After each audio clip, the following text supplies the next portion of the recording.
When it comes to busy seasons, accountants prepare for the spring and tax time. June is high season for the wedding industry, but who knew the phones are ringing off the hook in lawyers' offices every January? Why?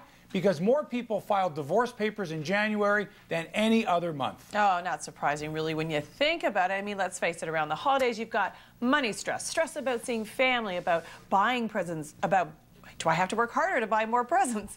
Many couples hold it together for the kids through December.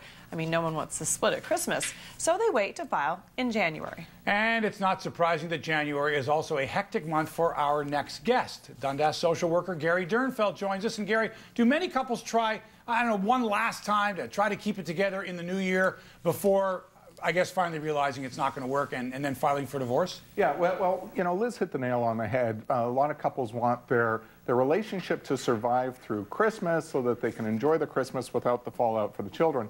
January comes along, the bills are coming in, Christmas is it's already a distant memory. And the shine is well off the penny, and they're looking at divorce. But are couples calling me or calling their therapist saying, hey, maybe we need that one last shove for marital therapy? They are as well. And we certainly encourage that. Mark, there was a study quite a number of years ago that said those folks who are contemplating separation today, even without therapy, without treatment, in 5 years' time, typically those issues resolve and they're now again in a satisfying relationship. We don't want people to march willy-nilly to divorce court. Okay, so does that mean it's better to wait the 5 years? So if you already decide to split, come see someone like you, and then you can help guide them for the next 5 miserable, horrible years? Is that what you're suggesting, Gary? Just shoot me. That's well, not... what's the success rate like? I mean, do couples come to you and do they turn it around after therapy in January? You know what? They do. Why would I be in business otherwise? I'm asking you. Yeah, couples do turn it around. It doesn't mean it's an easy task, but typically turning a marriage around, when it can happen, is a much happier outcome than duking it out at court and you know, with kids in tow being split between the parents. So there is work to be done. Is work easy? No. Heck, I've seen a proctologist, didn't like it. So people come to see their marital therapist. You don't like it, but you're hoping that you will get a good outcome out of it. And we encourage people to try that. If at the end of the day, your course of counseling or therapy wasn't productive, it didn't help you, okay, at least you have tried and you know that. But for goodness sakes, don't pull the plug before you learn maybe I need to swim better. Okay. One of the most common reasons couples stay together for a certain period of time, I hear, is that they're doing it for their kids. You know, their kids are still young, or one's, you know, having emotional difficulties. They don't want to upset them even more. And like you said, people will stick through a miserable Christmas, like the kids don't understand that mom and dad are, you know, miserable, just to get, so they don't mess up Christmas. Is there a perfect age when your kids can handle it? Does it harm them when you stay together instead of doing the right thing? There's no such thing as good timing for bad news, and it doesn't matter how old we are. The issue is what will the impact be according to the developmental level of that child. So a 2-year-old is going to respond differently than a 6-year-old, than a 9, than a 12, than an 18-year-old. And so we have to be mindful of those differences and how to manage that.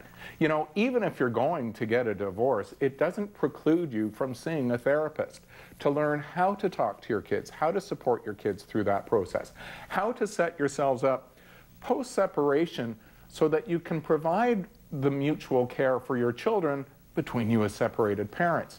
Those parents who typically avail themselves of those services have better outcomes for their children. As to, you know, is it better to stay together for the sake of the kids? That's often a function of the level of conflict between the parents. What is most destructive to children in an intact family or separated family is that degree of conflict and the extent to which the children are drawn into taking sides. So sometimes it is better to separate to mitigate the harm that is imposed by the parental conflict. Gary, is it fair to say that if a couple don't communicate with each other, it's kind of rare that they would talk to their kids about anything substantial? No, just because I don't like you and don't get along with you doesn't mean I can't be invested in my child. And No, but I mean, as a couple, would they be on board as a couple saying we have to do the right thing for our kids, yet they wouldn't communicate with each other about what's bothering them about each other?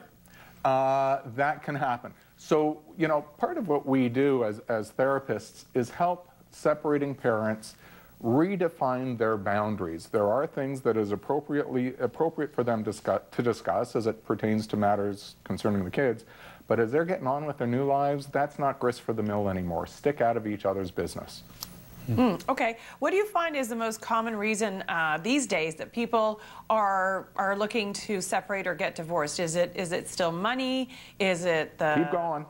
Is it sex or like Keep intimacy? going. Is it who's not taking out the garbage? All of the above.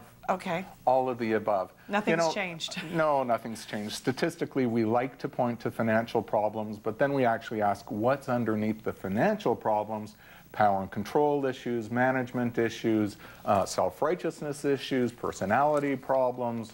And sometimes we confound our problems with remarkably inappropriate strategies, i.e. having an affair. So if you're having trouble in your relationship, going for solace into the arms of another person will never bode well for fixing this relationship. And when persons do that, all of a sudden, the person who feels victimized by that, they only focus on the affair and not all the other underlying issues. Never bodes well. Don't go there. Yeah, just ask Tiger Woods, who may be getting together with his ex-wife. That story came out today. I don't know how much maybe stock I'll put into that. Well, I don't know. The National Enquirer wrote it, and they may be. Then it must if be they're true. seeing a therapist, hey, there's always a chance. Maybe there would be some help if they're seeing a therapist. It's not going to happen willy-nilly. No. Gary Dernfeld joins us occasionally to talk about family matters and social worker stuff. And thanks, as always, for joining us, Gary. Great to be here, guys.